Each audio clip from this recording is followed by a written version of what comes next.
Hello, class. So now we're moving on to our last reading, and we have a new kind of assignment. So we're reading the beginning of the book of 1001 Nights. In Arabic, the text was originally written in Arabic. It was called Al-Kitab of Layla wa Layla. Kitab is the Arabic word for book. Of Layla wa Layla means 1,000 nights and one night.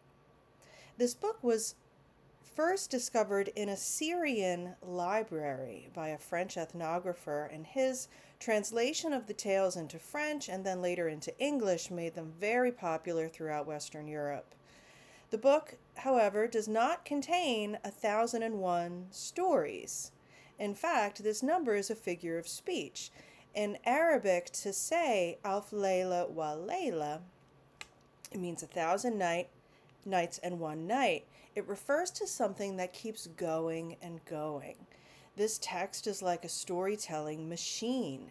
Stories create more stories. So this collection, also known simply as just Arabian Nights, contains many stories that you may already be familiar with, like maybe Ali Baba and the 40 Thieves, or Aladdin, or Sinbad the Sailor. This text uses a device called the frame story. And that just means that there's a story in which characters tell stories. So it means there's stories inside of the frame story. And even sometimes inside the stories, there are characters that tell stories. So sometimes there are more than one frame. The prologue of 1001 Nights is the first frame.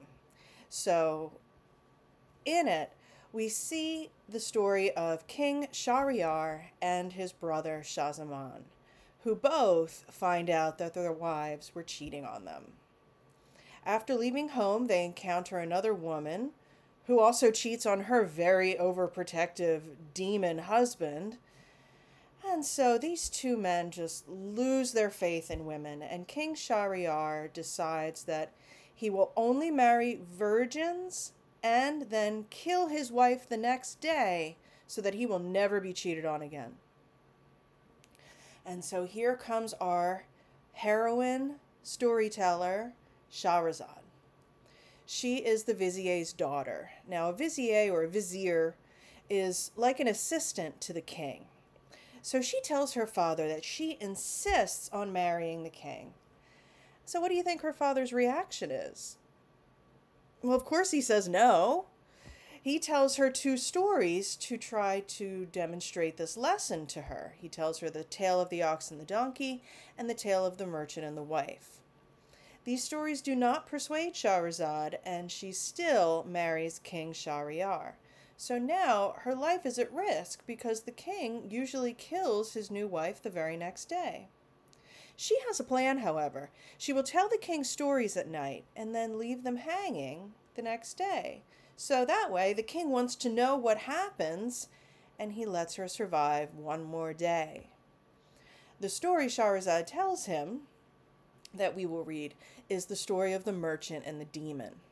So in this inserted story, told by Shahrazad to King Shahryar, this is the topic of our next assignment, the class presentation. Now, what happens in this story is that there's a merchant who accidentally kills the son of a demon, and the demon appears to him and he demands retribution. The merchant must return in 1 year to offer him his life in return for the life of his son. So, when the merchant returns a year later, he sits there to await his fate. 3 old men show up.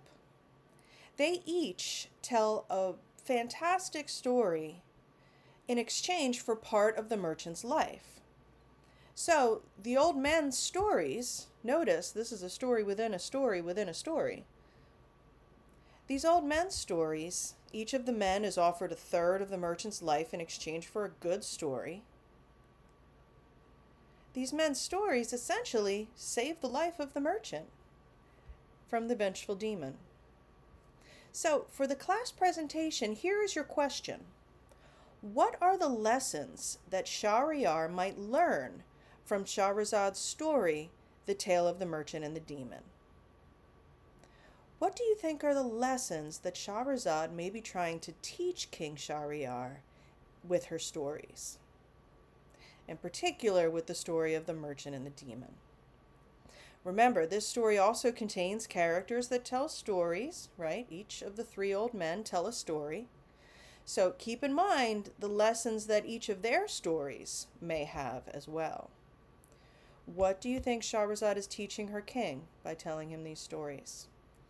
So, in the class presentation, you want to introduce yourself, repeat the question that you've been given, and then take up to 3 minutes, no more than 3, to answer the question.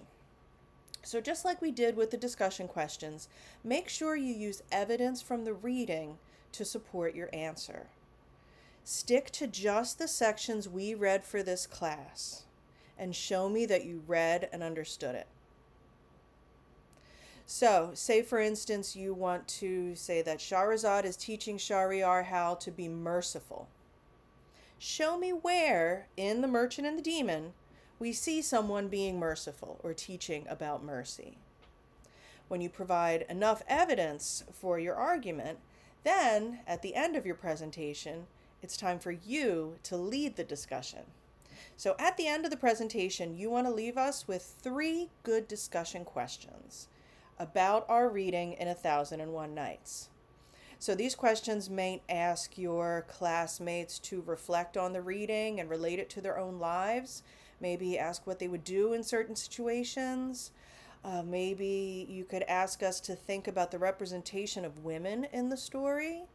Maybe you could ask us about what we make of Shahryar's obsessive desire for revenge against women.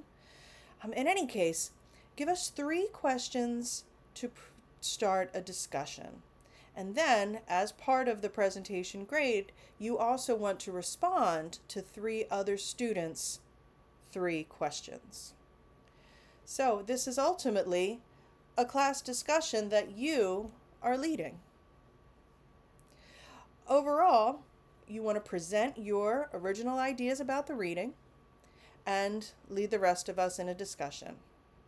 We have been practicing how to analyze these readings during our whole semester. We have been working on discussion boards. We have witnessed many, good discussion questions. So now it is your time to show off what you know how to do. I look forward to seeing you present.